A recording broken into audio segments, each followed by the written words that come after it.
Hola, en este video tutorial os voy a explicar de una manera muy breve y muy sencilla la importancia que tiene el romanticismo, uno de los movimientos literarios más importantes de la historia. Pero no solo tuvo su importancia en la literatura, sino que es un movimiento que trasciende todas las artes. Os voy a mostrar una serie de imágenes para que veáis cómo sentían los románticos el arte y sobre todo los sentimientos, que es la piedra angular sobre la que se basan los libros y las lecturas del romanticismo. El romanticismo sin duda tuvo su eclosión en Francia y sobre todo a partir de la Revolución Francesa.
Pero primero tenemos que definir qué es el romanticismo.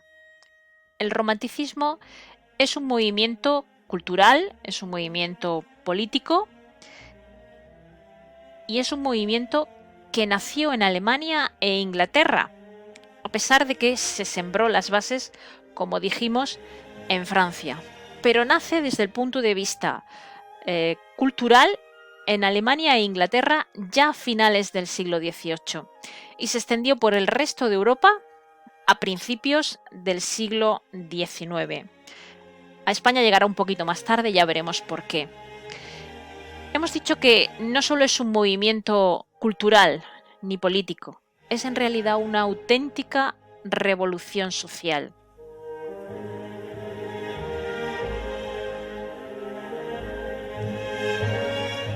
¿Por qué es una auténtica revolución social?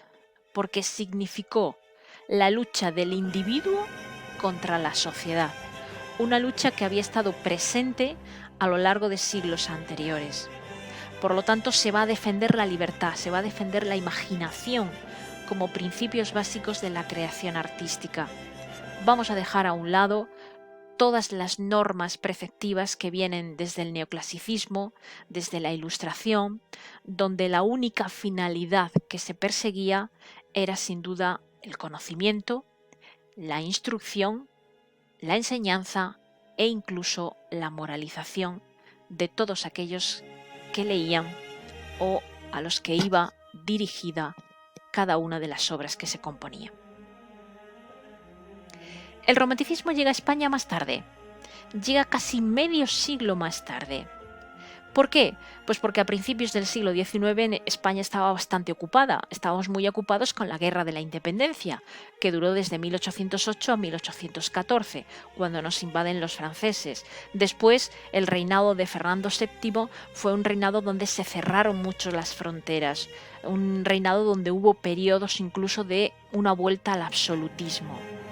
¿Qué ocurre? Pues a partir de la década de los 30 en el siglo XIX se produce una apertura de España hacia el exterior. Y aquí es cuando conseguimos que entren las ideas románticas. Por eso decimos que el romanticismo en España tiene dos fases. La primera entre 1833 y 1850. Le llamamos la etapa de la plenitud romántica, donde tenemos tres grandes autores: Mariano José de Larra, José de Espronceda y José Zorrilla. Y después tenemos una segunda etapa que va desde 1850 hasta 1865 aproximadamente, mucho más intimista, en donde tenemos dos autores de poesía importantísimos, Gustavo Adolfo Bécquer y Rosalía de Castro.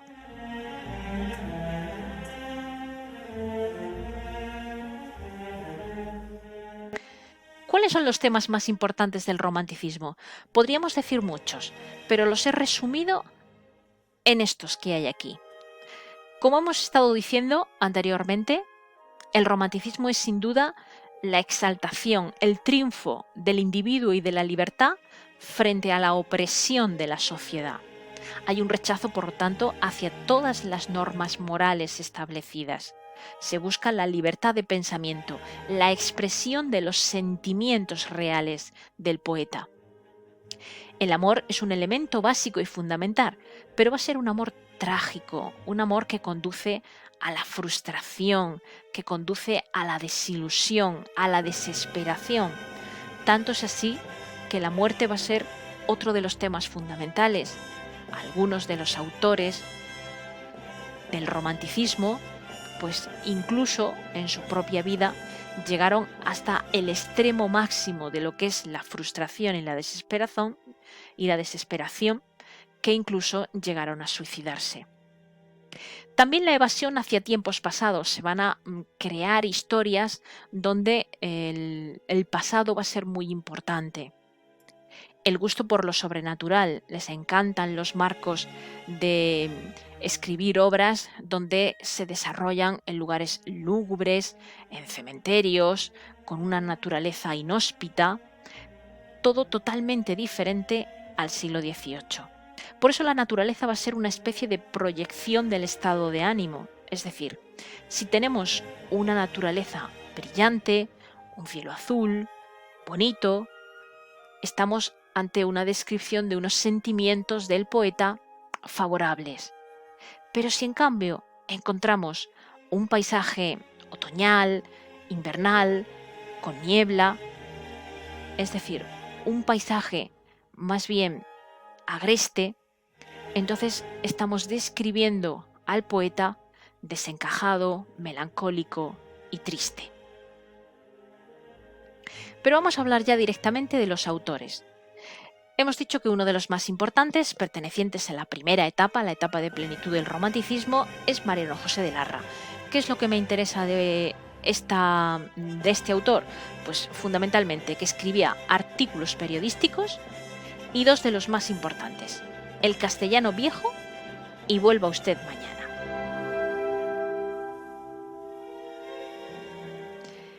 Luego llegamos a José de Espronceda. En José de Espronceda podemos destacar fundamentalmente sus largos poemas narrativos, es decir, son poemas, porque están escritos en verso, pero que nos cuentan una historia, y además suelen ser una historia muy importante y bastante larga. Destaca sin duda en poesía la famosísima Canción del Pirata y estos poemas narrativos de los que hablaba, donde destacamos dos, El Diablo Mundo y sobre todo El Estudiante de Salamanca, que es una de las versiones también del mito de Don Juan.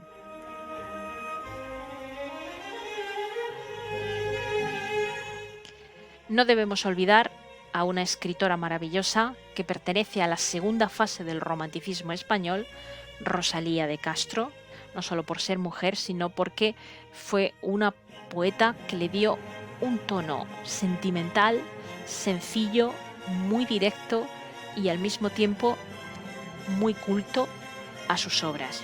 Destacamos, de entre todas las que hizo, dos. Una en castellano, En las orillas del Sar, y otra en gallego, Cantares gallegos.